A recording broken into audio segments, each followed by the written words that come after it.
हमारा भजन कभी छूटे ना, और इसका फल ये हो कि जिनका हम भजन करते हैं उनकी स्मृति में हम तड़पे रोएं। ये खास बात, इसीलिए यहां कह दिया किम विष्णु भजनाई, क्या किसी लोक लोकांतर के सुख की चाह करके भजन करना। यदि आपको वृंदावन ईश मोहन रसे प्यास सीन सर्वस्वधीह, यदि आपकी बुद्धि वृंदावन के ईश श्यामा श्याम के प्रेम में मत वाली नहीं हुई तो कुछ प्राप्त नहीं हुआ। जीवन का सार भगवत प्रेम, क्योंकि प्रेमी महापुरुष है। भगवत प्रेम, तत्वबोध भी आत्म प्रेम है, उसमें मुझे कोई संशय नहीं। तत्व ज्ञान और तत्व बोध होना बड़ा अंतर है। जैसे हलवा बनाने का ज्ञान हो जाना और हलवा बना करके खा लेना, इतना अंतर है। तत्व ज्ञान हलवा बनाने का ज्ञान हो जाना, और तत्वबोध हलवा बनाकर खाकर उसका स्वाद ले लिया, वो तत्वबोध। श्री भरथरी जी महाराज कहते हैं कि मुझे लगा था कि मैं बहुत ज्ञानी हूं। संतों के वचन बहुत अमृत में होते हैं। कह रहे हैं कि यदा किंचित ज्ञोहम द्विपयु मदांधा समभवम, मुझे लग रहा था कि मैं चक्रवर्ती सम्राट हूं, मैं बहुत पुण्यवान हूं, मैं बहुत महात्मा हूं, मैं बहुत ज्ञानी हूं।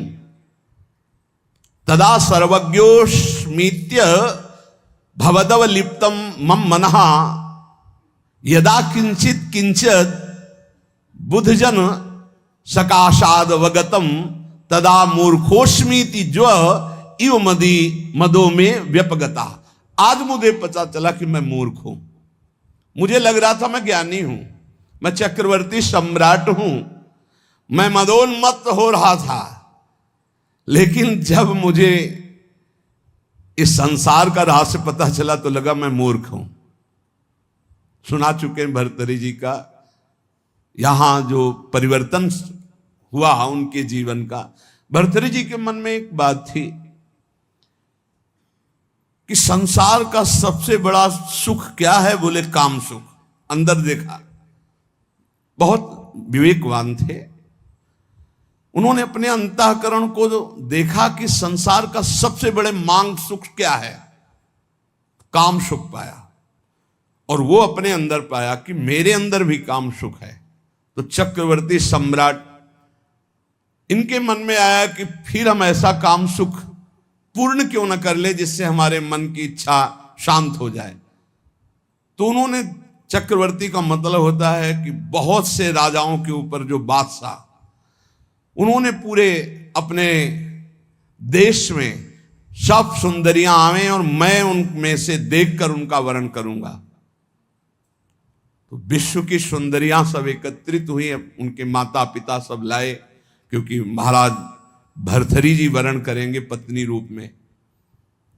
सबको देखा, एक पिंगला नाम की सर्वांग सुंदरी भरथरी जी की वहां जम गई और कहा कि आप मुझे अपने पति रूप में स्वीकार करेंगे। तो उसने कहा हमारा अहोभाग्य।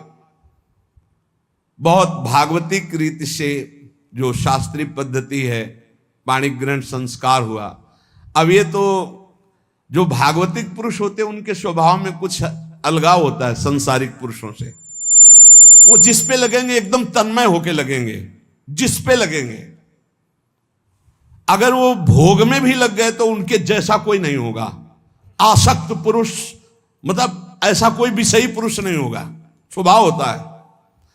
रूप में आसक्त हो गए तो ऐसे आसक्त हो गए, ऐसा कोई संसार में नहीं होगा।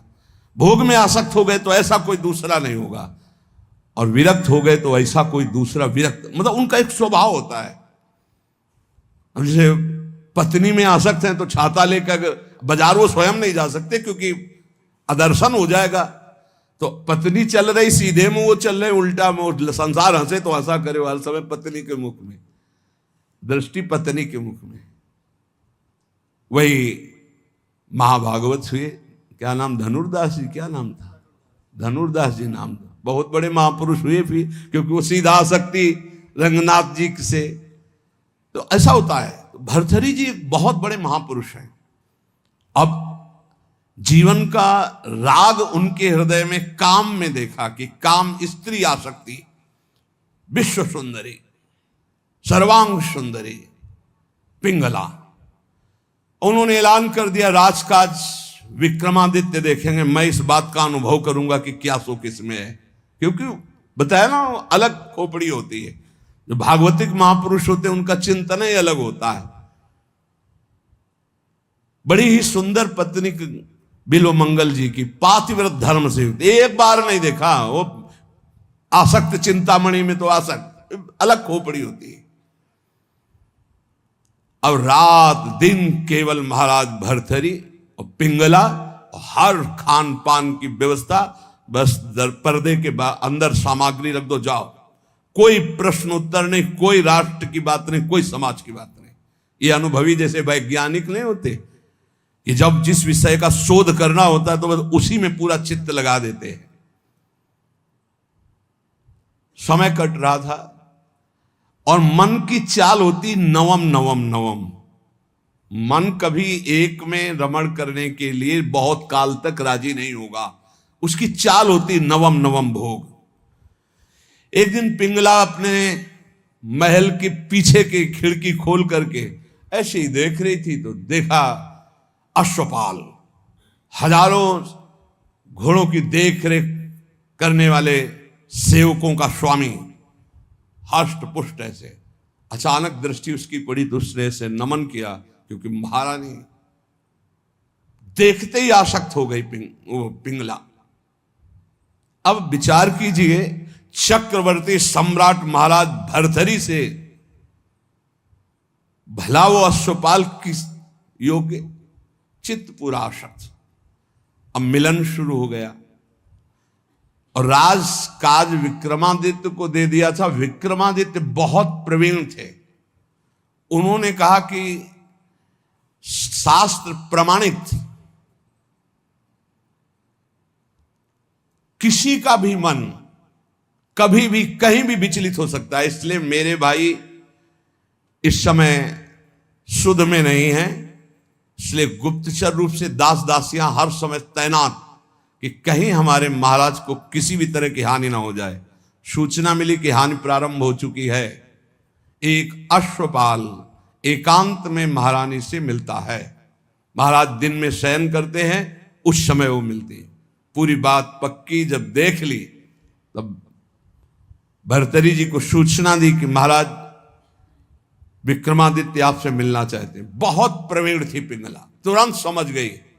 हमें लगता है हमारी बात उन तक पहुंच गई। तो उनका महाराज, मैं आपके भाई की एक बात कहना चाहती हूं कि उनकी दृष्टि हमारे ऊपर बहुत गलत है। तो उनका महल से तो निकलती नहीं, गलत कैसे हो गई? तो उनका खिड़की पे खड़ी थी, वो घोड़ों की देख रेख करने वाले अश्वपाल के पास गए थे, वहां से मुझे देखा तो फिर मुझे बुलाया, मैं उनसे गए, उनके पास गई। उनका इरादा ठीक नहीं था, इसलिए हमने कुछ कड़वे वचन कहे, क्षमा करें आपके भाई हैं लेकिन उनकी आदत बहुत खराब है। तो उनका ऐसा विक्रमादित्य कर सकता है? जान न जाए, ये भगवान की माया विचित्र है। विक्रमादित्य बोले भ्राताश्री आपके साथ छल हो रहा है। बोले हाँ मुझे पता है छल हो रहा है, तुम्हारे जैसा नीच भाई होगा तो छल क्यों?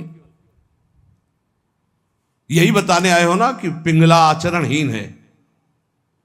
भाई आपको पता है? बोले पता है हमें कि तू आचरणहीन है। मेरा आदेश है कि ऐसे भाई को नगर से निष्कासित कर दिया जाए, कभी हमारे नगर में मुंह मत दिखाना। इतने आसक्त थे पिंगला पे भर्तरी जी महाराज। विक्रमादित्य कुछ बोल ही नहीं पाएगी। ये क्या, बड़े बड़े जो मंत्री थे उन्होंने बोलने की हिम्मत नहीं रह गई कि जब भाई के प्रति ऐसा, इनका तो कोई नहीं बोल पाया और निकाल दिए गए। पर मंत्रियों ने उनको सुरक्षित रखा। एक दिन जब असलियत का पता चलेगा तब ये रोएंगे, उसी समय मैं आपको सामने पेश करूंगा। अब भगवान कोई ऐसा ना सोचे कि पाप कर्म दबा रहेगा, वो ऊपर उठता है, अपना प्रभाव दिखाता है। एक नगर का ब्राह्मण गरीब तपस्या कर रहा था महाराज देवराज इंद्र की मंत्र से, उनकी इस बात के लिए कि मुझे धन मिले, मैं गरीब हूं, जिससे हमारा परिवार सुखी हो जाए। बहुत तप किया तो देवराज इंद्र प्रकट हुए, कहा ये अमर फल लीजिए, और अंतर ध्यान हो गए। वो बात करे करते रहे, अंतर ध्यान। तो उनका अमर फल लेके क्या करूं, वैसे दरिद्र गरीब ब्राह्मण अमर होकर के क्या करूंगा। तब विचार आया कि अगर ये अमल फल महाराज भर्तरी को पवा दे तो धर्मात्मा वीर राजा वो अमर रहेगा, हमारे देश की सुरक्षा होगी और मुझे धन मिल जाएगा। ये अच्छा लगा।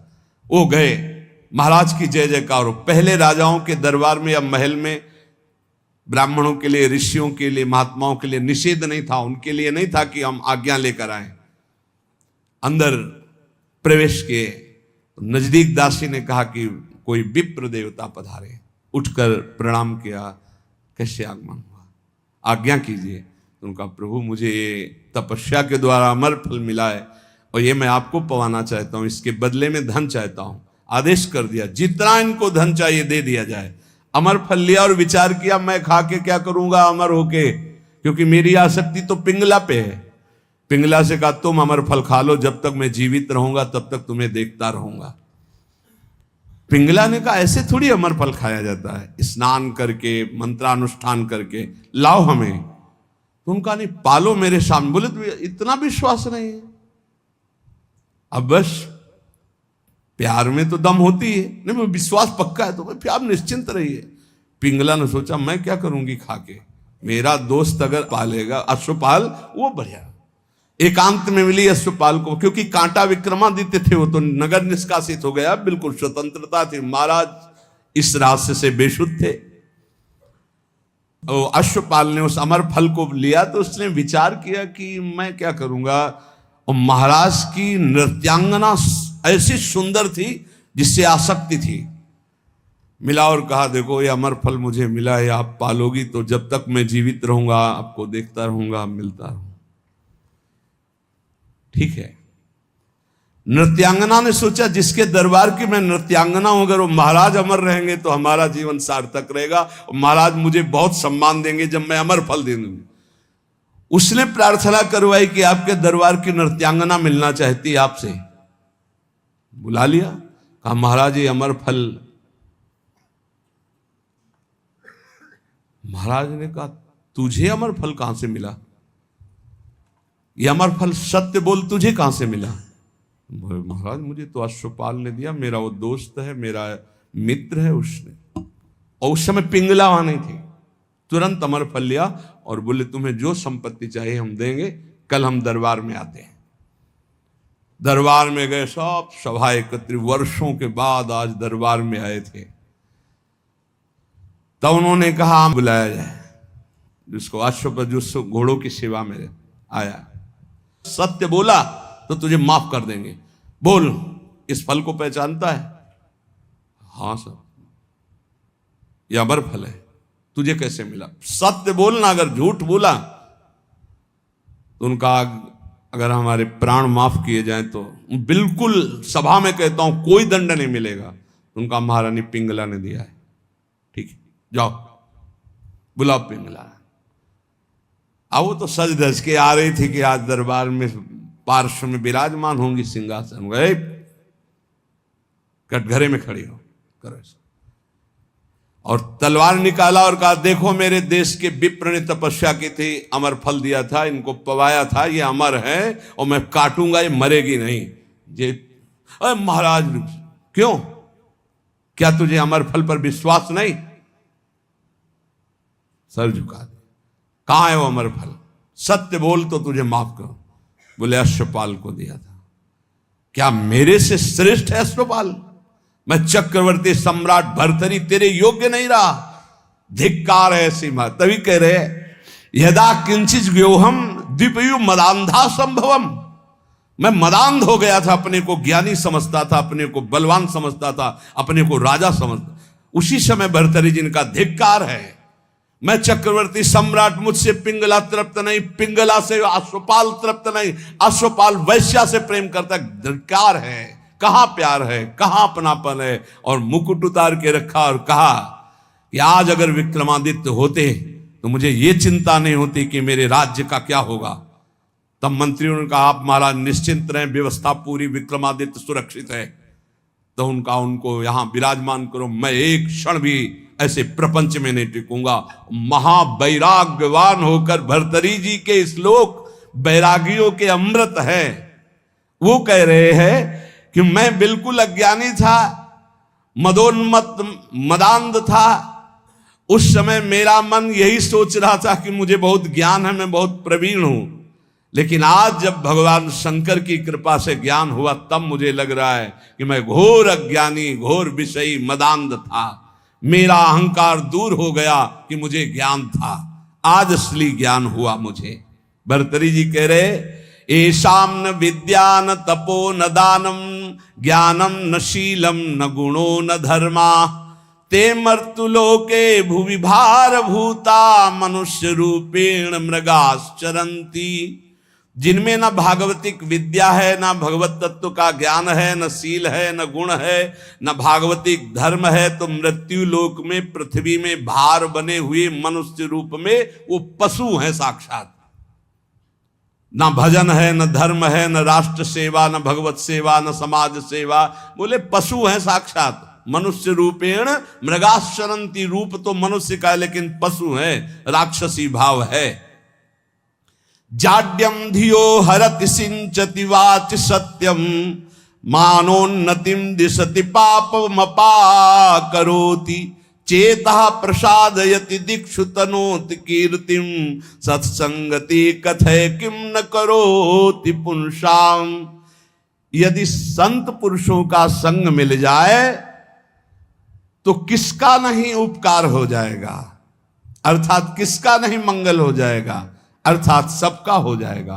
क्योंकि संत पुरुषों के संग से बुद्धि की मूर्खता का अपहरण होता है, जड़ता का अपहरण होता है। सत्संग से वाणी में सत्य का संचार होता है। सत्संग से सबको सम्मान देना आता है। सत्संग पाप को दूर करता है। सत्संग चित्त को आह्लादित करता है, क्योंकि चित्त से वो प्रभु का चिंतन करता है और समस्त दिशाओं में कीर्ति फैल जाती है सत्संगी महापुरुष की। इसलिए धन्य है जिसको सत्संग प्राप्त हो गया। भोगा न भुक्ता वयमेव भुक्तास तपो न तप्तम वयमेव तप्ताः कालो न यातो वयमेव यातास तृष्णा न जीर्णा वयमेव जीर्णा।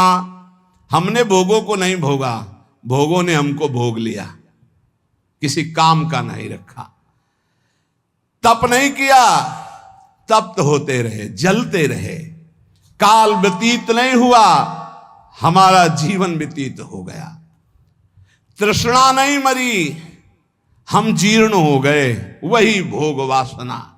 इसलिए भक्तिर्भवे मरण जन्म भयम हृदिस्थम स्नेहो न बंधुस न मन्मथला विकारा संसर्ग दोष रहिता विजना वनांता वैराग्य मस्तिकिमतः परमर्थ नियम।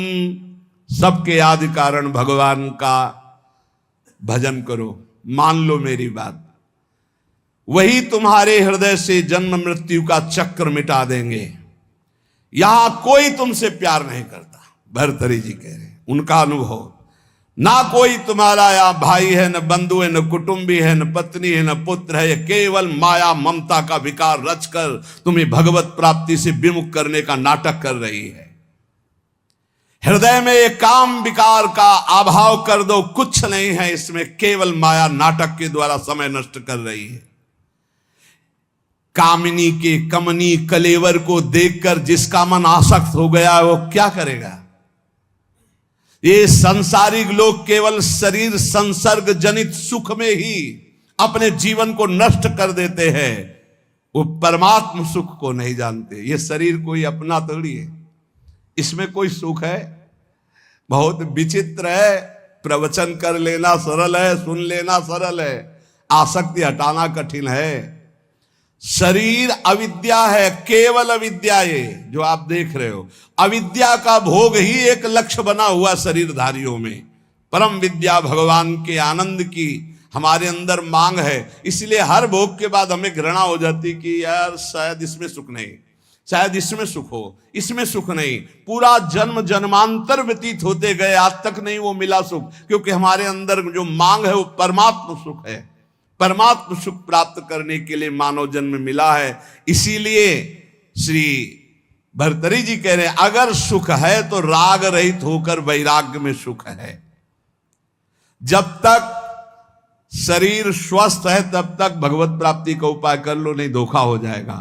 यावत् स्वस्थमिदं कलेवर गृहम यावच्च दूरे जरा यावच्चेन्द्रिय शक्तिर प्रतिहता यावच्छयो नायुषः आत्मश्रेयसि तावदेव विदुषा कार्यः प्रयत्नो महान प्रोद्दीप्ते भवने च कूप खननम प्रत्युद्यमः कीदृशः। भर्तरी जी महाराज कह रहे जब तक तुम्हारा शरीर जवान है, स्वस्थ है, आप भजन कर लो। बुढ़ापा में भजन नहीं कर पाओगे। बुढ़ापे में भजन नहीं होता, प्रपंच होता है। प्रपंच जीवन भर प्रपंच किया तो बुढ़ापे में प्रपंच ही। बूढ़े तोता को कुछ नई चीज नहीं सिखा सकते। एक लाया गया था तोता, तो जैसे को राधा, तो राधा नहीं बोलेगा। उसको जो सिखाया गया था वो बूढ़ा तोता उतना ही बोलता था बस। जैसे मिट्ठू तो कहेगा मिट्ठू, राधा नहीं बोलेगा क्योंकि सिखाया नहीं गया ना। ये प्रपंच सीखे हुए मन बुद्धि पूरे जीवन, अब उनको बुढ़ापा में कहो राधा, तो बुढ़ापा में राधा थोड़ी बोलेंगे। देख लो जब बूढ़े बैठे हो, देखना ये बात अच्छे से समझ लो। बूढ़ा तोता राम राम नहीं रटता, राधा राधा नहीं रटता। तो कह रहे जब बुढ़ापा आ जाएगा तो भजन नहीं होगा। जवानी में भजन नहीं करोगे तो बुढ़ापा भजन नहीं होगा। सुन लो, जो जीवन में भजन किए बुढ़ापा में भी भजन करेंगे, जो जवानी में भजन नहीं किए बुढ़ापा में नहीं कर पाएंगे। पक्का समझ लो, पक्का नहीं कर पाएंगे। बातें चाहे जितनी बना ले, भजन की पद्धति जवानी में सीखी जाती है बचपन से।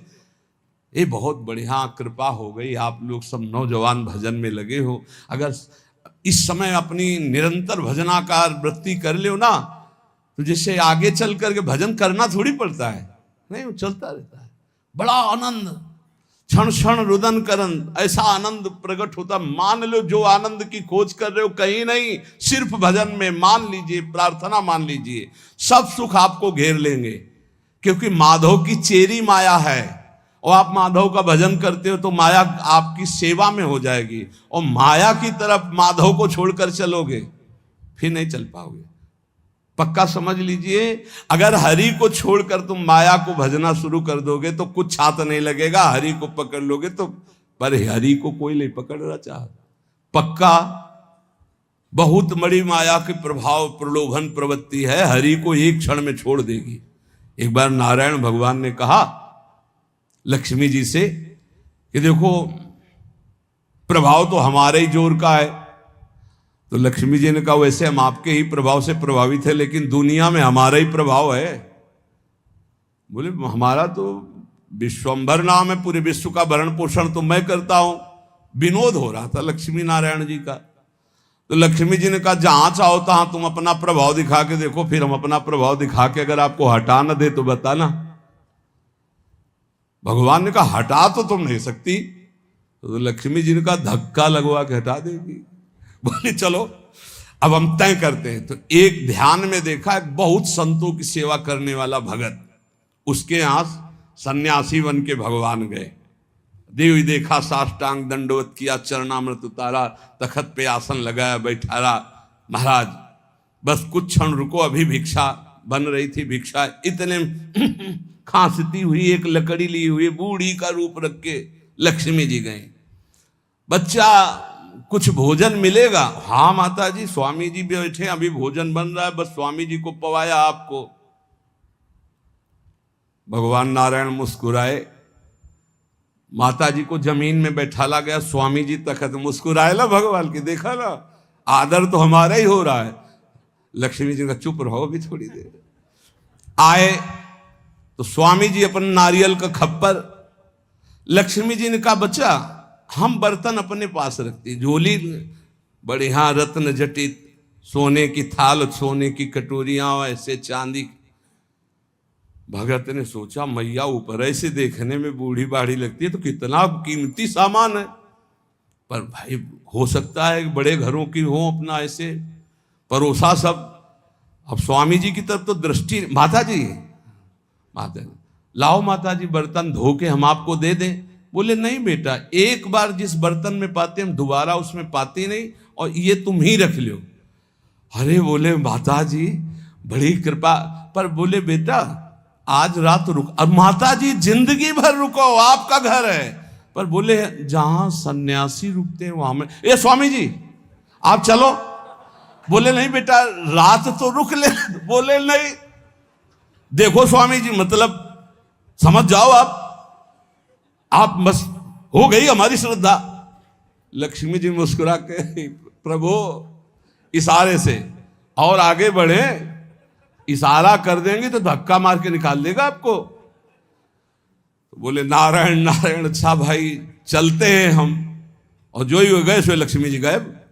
भला नारायण के बिना लक्ष्मी जी का स्वयं का वाहन उल्लू है, उल्लू बना दिया उसको। ना वो बर्तन रह गए और ना वो बुढ़िया रह गई। समझ लो नारायण को भी धक्का लगवा दे ऐसी माया है। भर्तरी जी कह रहे जब तक शरीर स्वस्थ है, यावत स्वस्थ मिदम कलेवरम यावत च दूरे जरा, तुम्हारा बुढ़ापा दूर है तभी तक तुम भजन कर लो। कहीं ऐसा ना हो कि आग लगने पर कुआं खोदना मूर्खता जैसे कही जाती है, ऐसे काल भगवान तुम्हारा सर्वस्व नाश कर दे और तुम भगवान का भजन नहीं कर पाए तो तुम्हारा जीवन व्यर्थ चला जाएगा। इसलिए सब ये सत्संग जो सुनाया जा रहा है उसका सार है, कोई तुम्हें प्यार नहीं करता, यहां कोई तुम्हारा नहीं, एकमात्र श्री भगवान का आश्रय लेकर सबकी सेवा करो। जो तुम्हें कर्तव्य कर्म मिला, तुम किसी के पति हो, किसी के पुत्र हो, किसी के परिवार के कोई सदस्य हो, अपने धर्म का पालन करो, सब में भगवत भाव करो, नाम जप करो, इसी से भगवत प्राप्ति हो जाएगी। शेष चर्चा आगे। श्री राधा वल्लभ लाल की।